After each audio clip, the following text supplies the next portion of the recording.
Hillary Clinton has told David Cameron in no uncertain terms that Britain cannot get rid of the carriers.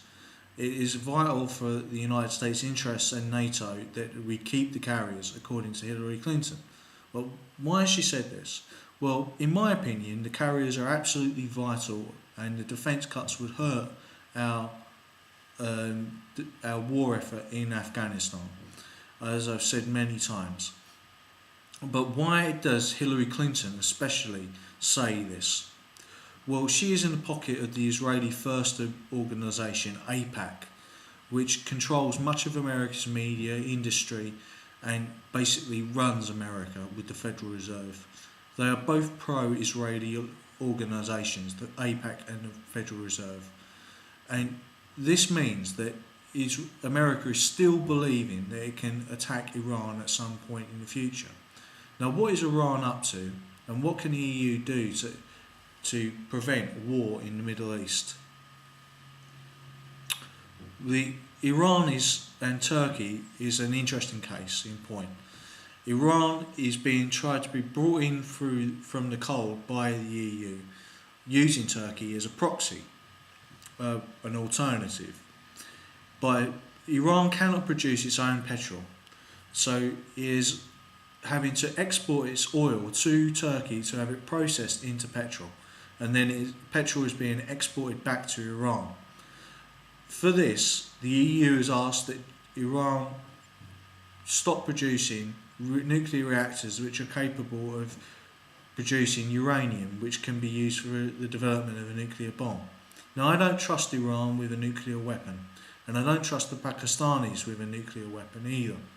The idea of the Shia state of Iran with nuclear weapons next to the Wahhabist Sunni Pakistan with nuclear weapons, who are allied to the Bin Laden crime family, is a nightmare scenario, because you've got two opponents of each other which are nuclear armed and prepared to use nuclear weapons against each other. This is even worse than my suggestion of an invasion of Pakistan. Now, what must America do, and the EU do, to help America? Because America at the moment cannot decouple this idea that America and Israel's interests are the same. America's foreign policy at the moment is Israel-centric. It's following the path that Israel sets for it. It's the dog's tail wagging the dog. Okay? Whereas if Hillary Clinton had gone to Europe and said that we tried to tell Angela Merkel, right, what to do, she would have been laughed out of the room. Angela Merkel is the most powerful woman in the world, and she's not going to stand for shit like that. And as she said, multiculturalism is dead. This would be something with the Obama administration which would be unacceptable to hear in America. But in Europe, we speak our mind. But I've had wide support from Americans on that topic. Let's continue.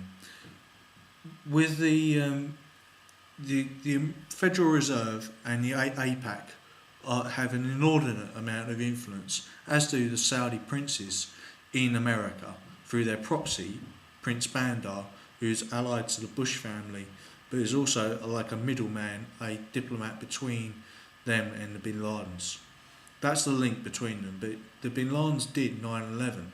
So why is the Bush family and the Clintons using Prince Bandar as a method to communicate with their enemies, the Bin Laden crime family, who are allied to Pakistan and Saudi Arabia? Now, what is Iran's great game in the Middle East? Well, I believe that Iran is trying to make inroads into bringing the Kurdish population in. If they were smart, they would bring the Kurdish population in to the Iranian fold and try and destabilise Iraq through the Shia majority in Iraq. Now, the Syria is a funny case in point because, of course, it's mostly Sunni and not Shia, but it's Ba'athist, which means socialist, who used to run Iraq as well, the Ba'athist party, but they're being led by the Alawis, who are people who are closer to the Wahhabist brand of Islam that the Bin Ladens believe in. So Syria again and Iran have this tussle about who is the dominant power, and at the moment it's Iran.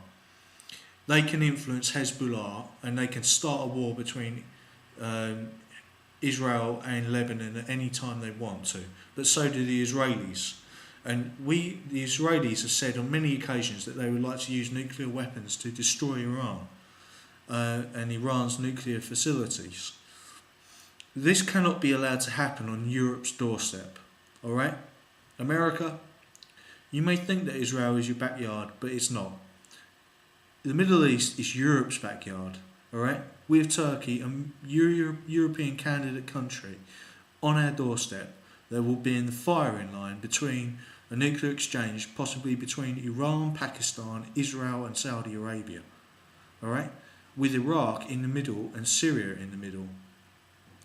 This would be a war of unimaginable scale, or possibly imaginable since we've had World War I and World War II, but with millions of people killed.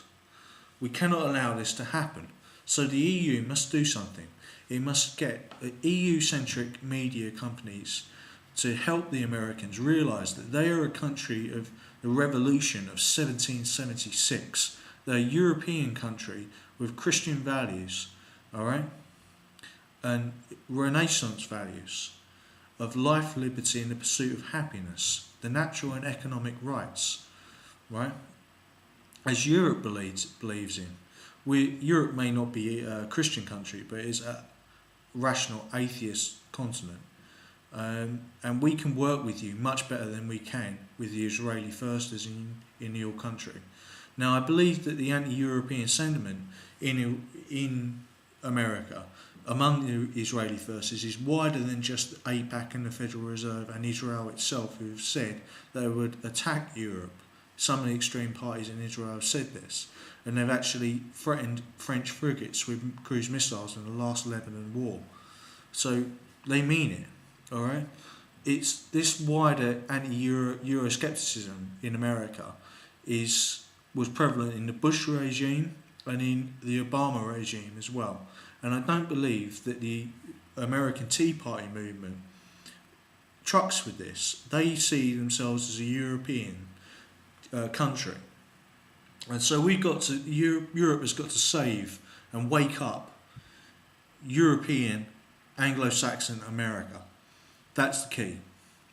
Once we've done that, we will then have to put sanctions on Israel, Iran and Pakistan, and possibly invade Pakistan and Saudi Arabia and Yemen.